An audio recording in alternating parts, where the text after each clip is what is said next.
बलिया सिकंदरपुर के चेतन किशोर के मैदान में आगामी लोकसभा चुनाव को देखते हुए सुभासपा के तत्वावधान में शोषित वंचित जागरण महारैली का आयोजन किया गया। कार्यक्रम में मुख्य अतिथि के रूप में पहुंचे सुहेलदेव भारतीय समाज पार्टी के राष्ट्रीय अध्यक्ष ओम प्रकाश राजभर ने महारैली को संबोधित किया, जिसमें उन्होंने लोकसभा चुनाव को लेकर कार्यकर्ताओं में उत्साह भरते हुए कहा कि सबसे अधिक आबादी वाले उत्तर प्रदेश में दलितों, वंचितों, शोषितों को अभी तक उनका पूरा अधिकार नहीं मिल सका है। इसके लिए आवश्यक है कि संपूर्ण देश में एक समान शिक्षा व्यवस्था लागू की जाए। कहा कि अमीर और गरीब की शिक्षा जब एक समान होगी तभी हक और अधिकार की लड़ाई भी अपने मंजिल तक पहुंचेगी। कहा कि उन्होंने प्रधानमंत्री और गृह मंत्री के सामने दलितों, शोषितों, वंचितों की आवाज को गंभीरता से उठाया है और उसका असर भी हो रहा है। कहा कि 2024 के चुनाव के बाद पूर्वांचल राज्य का गठन करने की बात कहे। 80 की 80 नहीं जीतने देंगे। अगर तुमने ठानी है 80 की 80 नहीं जीतने का, तो हमने जिद लिया है 80 की 80 जीतने का, और वही संकल्प देना चाहता हूं साथियों। और दोनों हाथ भर के बताओ इस पीले गमछे की ताकत की पहचान कराएंगे कि नहीं कराएंगे? दोनों हाथ। और पत्रकार साथियों से आग्रह करेंगे कि ये यहाँ पर बैठा हुआ हर एक शख्स ओम प्रकाश राजभर जी करते समाज पार्टी का कार्यकर्ता समर्थक नहीं करवा सकता। ये बस एक बात जानता है, हमारे नेता का जो आदेश हो गया वो आदेश हमारे सर और आंखों पर है। इसके बाद हमको कुछ सुनने की आवश्यकता नहीं है। साथियों, वही बात दिल्ली की पार्लियामेंट में गुजरना चाहिए कि नहीं गुजरना चाहिए?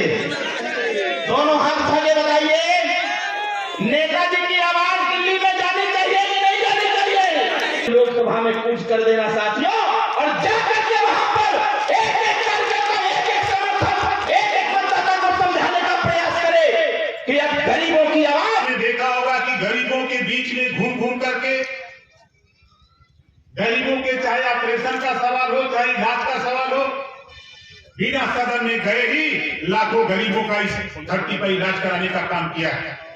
वो लोग कराया कि नहीं कराया? राजेश सिंह दयाल है कि नहीं? वो लोग कराया कि नहीं कराया? बिना सत्ता में गए वो व्यक्ति की मंशा थी कि ओम प्रकाश राजभर के साथ कंधे से कंधा मिलाकर जो ये गरीबों की लड़ाई लड़ता है, हम सत्ता से जो होगा वो होगा, बिना सत्ता के भी अपनी ताकत इन गरीबों के बीच में इनके कल्याण के लिए लगाने का काम करूंगा। हम लोगों ने बड़ी कोशिश की। कल फोन आया करीब 12 बजे हमारे देश के गृह मंत्री जी का कि आप दिल्ली आ जाओ। मैं कहा मैं नहीं आ सकता। उन्होंने कहा कि यार आप बहुत जिद्दी हो। हमने कहा जिद्दी नहीं, हम खाली नहीं है। हमारा 3 तारीख को बलिया कार्यक्रम है, हम 4 को आ सकते हैं। उन्होंने कहा कि कुछ फैसले लेने हैं, आप आ जाओ। मैंने भी कहा कि चलो, आपके पास अगर हेलीकॉप्टर तो हमारे पास भी 4 चक्का गाड़ी है, हम जवाब देंगे आपका।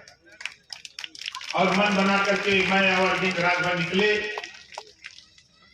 बनारस गए। 5 बजे फिर हम लोग पहुंचे, दिल्ली गए।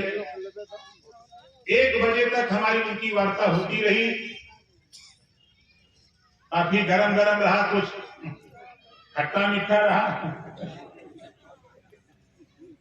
ये 2 जहाज हुआ। खैर, हमारी उनकी लड़ाई होती रहती, उससे कोई दिक्कत नहीं। फिर वहां से